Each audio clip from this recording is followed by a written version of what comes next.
Méditation de la communauté des disciples du Christ vivant en ce jeudi après les cendres, année liturgique C. Première lecture. Lecture du livre de Deutéronome au chapitre 30, versets 15 à 20. Moïse disait au peuple, « Vois, je mets aujourd'hui devant toi ou bien la vie et le bonheur, ou bien la mort et le malheur. Ce que je te commande aujourd'hui, c'est d'aimer le Seigneur ton Dieu, de marcher dans ses chemins, de garder ses commandements, ses décrets et ses ordonnances. Alors tu vivras et te multiplieras. Le Seigneur ton Dieu te bénira dans le pays dont tu vas prendre possession. Mais si tu détournes ton cœur, si tu n'obéis pas, si tu te laisses entraîner à te prosterner devant d'autres dieux et à les servir, je vous le déclare aujourd'hui, certainement vous périrez. Vous ne vivrez pas de longs jours sur la terre dont vous allez prendre possession quand vous aurez passé le Jourdain. Je prends aujourd'hui à témoin contre vous le ciel et la terre. Je mets devant toi la vie ou la mort, la bénédiction ou la malédiction. Choisis donc la vie pour que vous viviez, toi et ta descendance, en aimant le Seigneur ton Dieu, en écoutant sa voix, en vous attachant à lui. C'est là que se trouve ta vie, une longue vie sur la terre que le Seigneur a juré de donner à tes pères, Abraham, Isaac et Jacob. Parole du Seigneur.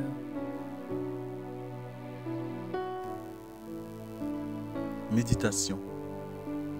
Nous écoutons une méditation de l'abbé Pacôme Longmeny. Le Christ nous invite à faire notre choix de tout notre cœur et d'en recueillir les fruits. Nous sommes libres de choisir en connaissance de cause, mais une fois le choix fait, nous n'aurons pas d'autre choix que d'accueillir et de porter les conséquences. Nous pouvons choisir de perdre notre vie pour la gagner éternellement, ou alors de garder notre vie pour la perdre éternellement. Le carême est le temps favorable pour que chacun choisisse la vie et le bien en rejetant la mort et le mal. Frères et sœurs bien-aimés, nous sommes souvent tentés de ne prendre des engagements pour le Seigneur que si cela nous arrange. Lorsqu'il est question d'abandonner nos sécurités ou nos aises par amour pour le Seigneur, notre visage s'assombrit et nous nous détournons de lui. Ce temps favorable qu'est le carême nous donne le courage d'oser faire un choix radical pour le Seigneur.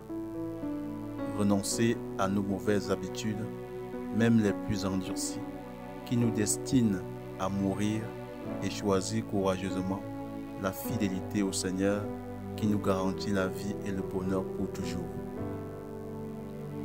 Le temps est à la clarté et à la précision.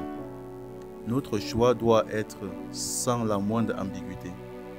Choisis donc la vie pour que vous viviez, toi et ta descendance. En aimant le Seigneur ton Dieu, en écoutant sa voix, en vous attachant à lui, c'est là que se trouve la vie. En faisant ce choix radical pour le Seigneur, nous verrons les privilèges du monde nous échapper, non sans des persécutions, mais nous devons ainsi porter notre croix pour suivre le Christ, perdre notre vie aux yeux du monde pour la gagner en Christ. De tout cœur, choisissons sans ambiguïté d'appartenir au Seigneur dans la vérité et dans l'amour. Prions. Dieu notre Père, tu nous donnes ce temps favorable pour nous dépouiller de nos mauvaises habitudes et rechercher ardemment la sainteté sans laquelle nous ne pouvons pas te plaire. Donne-nous assez de courage pour mépriser les privilèges du monde qui veulent perdre notre âme et de nous attacher uniquement à tes commandements qui nous garantissent la vie éternelle. Par Jésus, le Christ notre Seigneur. Amen. Intercession. Seigneur, nous te prions pour tous nos frères et sœurs qui exaltent les jouissances et les plaisirs du monde au détriment des valeurs morales et spirituelles. Daigne les entourer de ton amour afin qu'ils se rendent compte de la vanité de ces artifices et se tournent vers toi qui donne la vie. À ceux qui ont la foi et qui se confient en toi, accorde largement les dons de ton Esprit Saint, afin qu'ils soient capables de s'arracher aux fausses promesses de ce monde pour s'attacher en tout temps à tes commandements. Que leur exemplarité puisse stimuler les hommes d'aujourd'hui à la vraie conversion. Vierge Marie, intercède pour nous. Exercice spirituel. Arrêtons-nous un instant pour méditer sur notre attitude au quotidien. Quelles sont les choses auxquelles nous attachons un grand prix au point d'imaginer que nous ne pouvons pas être heureux sans elles? Notre souci est-il de plaire à Dieu ou d'émerveiller notre entourage? Avons-nous le courage de nous déclarer chrétiens là où les gens dédaignent le Christ et son Église? Portons-nous régulièrement les insignes de notre foi comme la croix, les médaillons et les vêtements marqués de notre dévotion? Sommes-nous prêts à abandonner certains privilèges, même importants, par amour pour le Seigneur? Engageons-nous à rechercher en tout temps, non pas ce qui plaît aux hommes, mais ce qui plaît à Dieu, car en lui seul se trouve le vrai bonheur. Loué soit Jésus-Christ. À jamais.